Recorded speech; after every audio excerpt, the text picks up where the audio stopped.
Para nadie es un secreto que Colombia es un país históricamente atravesado por la violencia. En este video veremos cómo el narcotráfico fue fundamental para la propagación del terrorismo, además de cómo la prensa se relacionaba con este factor. Primero, un poco de contexto.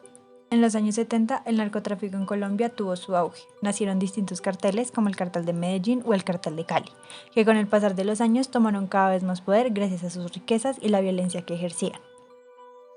Para estos hechos, la prensa va a ser fundamental porque van a haber algunos periódicos que van a tener más relevancia y por lo mismo fueron blanco de capos del narcotráfico, porque estos periódicos contaban muy detalladamente actos ilícitos, violencias de estos grupos y contaban esta versión de la realidad que no todos iban a atrever a contar por miedo a esta misma violencia. Pero vamos a ver esto detenidamente. Es claro que ya que el narcotráfico hacía parte de actos ilícitos, los líderes de estos carteles eran muy firmes en que todo aquel que se interpusiera en su camino se iba a convertir inmediatamente en un blanco, en alguien probablemente que iba a ser asesinado.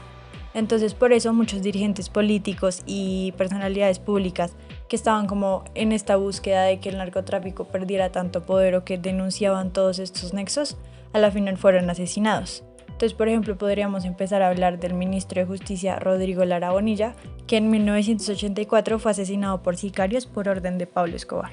Este ministro ya tenía mucha popularidad y reputación, pero la gota que iba a rebasar el vaso fue cuando Pablo Escobar llegó al Congreso de la República, porque Lara fue el primero en delatar sus nexos con el narcotráfico. Y después de este hecho, Lara empezó a recibir llamadas anónimas y dibujos que representaban la forma en que lo matarían tanto a él como a su familia. Finalmente, él fue asesinado, y el papel de la prensa fue fundamental en el sentido de que Lara fue un símbolo de lucha para la época. Era una lucha que se estaba librando contra el narcotráfico, contra este poder basado en droga. Entonces, cuando él fue asesinado, los diarios lo documentaron muy de cerca y eso obtuvo un papel muy importante. Primero, notemos que el colombiano y el mundo se van a ceñir mucho a los hechos y hablar netamente de la manera en que murió, en quienes probablemente lo hicieron o en lo que se sabía en el momento del crimen, pero se van a quedar muy al margen y van a hablar solo de lo sucedido. En cambio, vamos a poder ver que El Espectador o El Tiempo, ellos claro que hablaban de los hechos, claro que dijeron lo que en verdad pasó, pero también va a haber una indignación de fondo y una demanda por justicia. Entonces ellos van a estar documentando cómo fue el velorio por este hombre o también van a tener ciertos titulares que van más hacia los sentimientos de su público. Aprovechando este artículo en específico que nos narra brevemente atentados previos que se le habían hecho a Lara, quiero hablar sobre Fabio Castillo, que es el autor de este artículo, porque nos va a ayudar a entender algo muy importante sobre la relación entre la prensa y el narcotráfico en la época. Y es porque este periodista investigativo siempre tuvo un gran interés en el tema del narcotráfico y en cómo funcionaban sus organizaciones. Entonces, cuando él publicó su libro de los jinetes de la cocaína, recibió una llamada de Miguel Alfredo Maza, de quien vamos a hablar más tarde, pero él le dijo que 2 grupos de sicarios estaban yendo para Bogotá para matarlo. Entonces Castillo lo que hizo fue irse del país y básicamente desapareció para que no lo asesinaran.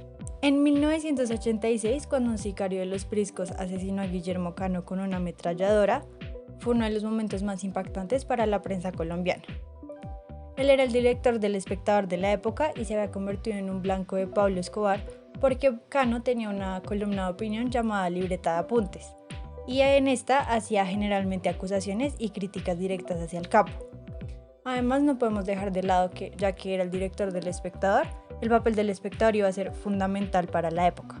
Este periódico se va a distinguir, a mi parecer, completamente de los demás, porque revisando sus artículos, noté que un rasgo fundamental es que no se van a remitir solo a los hechos actuales. Entonces no va a ser solo la primicia o esta noticia de última hora, sino que va a haber un trabajo investigativo por detrás en muchos casos. Por ejemplo, podemos hablar del que se dice fue el golpe más duro que El Espectador y Guillermo le hicieron a Pablo Escobar. El 25 de agosto de 1983, el periódico fue impreso con una nota que demostraba los nexos que Escobar tenía con el narcotráfico. En dicho año, este capo fue capturado con otros 5 hombres por transportar 39 libras de cocaína. Como esta nota, hay varias que nos van a mostrar la labor que El Espectador tuvo para mostrarle la verdad al público. Y vamos a ver algo muy importante, que es que, por ejemplo, cuando en 1989 pusieron este carro bomba en el edificio del Espectador, Esto es algo muy diciente porque muestra que en realidad el espectador estaba haciendo una labor que era totalmente y directamente una amenaza hacia el narcotráfico y hacia los mayores capos y a los mayores carteles. Entonces, aunque después de esta bomba el periódico siguió cumpliendo con su labor como de búsqueda de la verdad, considero que lo fuerte y lo impactante de esto es que de cualquier forma fue una amenaza casi indirecta hacia otros periódicos y también hacia otros líderes políticos que claramente se sintieron amenazados. Pasando a otro punto, también podemos hablar de una de las bombas más impactantes para el país, que fue cuando en 1989 se hizo un atentado contra el edificio del DAS, y este fue ocasionado por el cártel de Medellín porque querían asesinar a Miguel Alfredo Maza Márquez, que en ese entonces era el director del DAS, porque él se había convertido en una de las figuras más importantes en combatir al capo del narcotráfico, o sea, Pablo Escobar, y además que él también atacaba al grupo autodenominado Los Extraditables. Entonces, aunque al general no le pasó nada, sí murieron 63 personas y hubo 600 heridos. A continuación, escuchemos la transmisión en vivo de Caracol Radio durante este evento. 7 de la mañana, 32 minutos. Y las opiniones que tienen los dirigentes políticos. Perdón, pero está algo acaba de ocurrir, una explosión en este momento. O un gran temblor. Algo acaba de ocurrir en este momento, 7 de la mañana, 32 minutos. Nos perdonan. Aquí los estudios de Caracol acaban de ser sacudidos. Algo interesante de este evento es que si nos remitimos a la prensa, vamos a ver que los medios usaron un lenguaje muy fuerte, como mortal o narcomasacre, y esto probablemente lo que generó fue que se le diera la importancia merecida al hecho. Quiero decir que, en mi opinión, para la época las bombas y la violencia lastimosamente eran una constante, pero a mi parecer, al atacar al Departamento de Seguridad, era un tipo diferente de amenaza por parte del narcotráfico al Estado, porque la prensa no dudó en retratar precisamente eso, que era como un tipo de bomba aún más directa hacia el Estado y querían precisamente generar esa visibilización que estaba basada en titulares de este tipo. Aprovechando esta portada del colombiano y ya que ya hablamos específicamente del espectador, sobre el colombiano me gustaría mencionar que noté que en general se basaban mucho en lo que sucedía explícitamente en la población. Todo lo que decían eran cosas que pues incluían a la gente, cosas que ellos mismos podían hacer. Por ejemplo, hablan mucho de las elecciones, de ciertas masacres, le dan mucha importancia a las violencias en general del país, pero como ya mencioné, no le hacían ningún tipo de análisis, sino solo se basaban en los hechos. Por último, quiero hablar del hecho que casi que terminó la época del narcotráfico cuando mataron a Pablo Escobar Gaviria en 1993.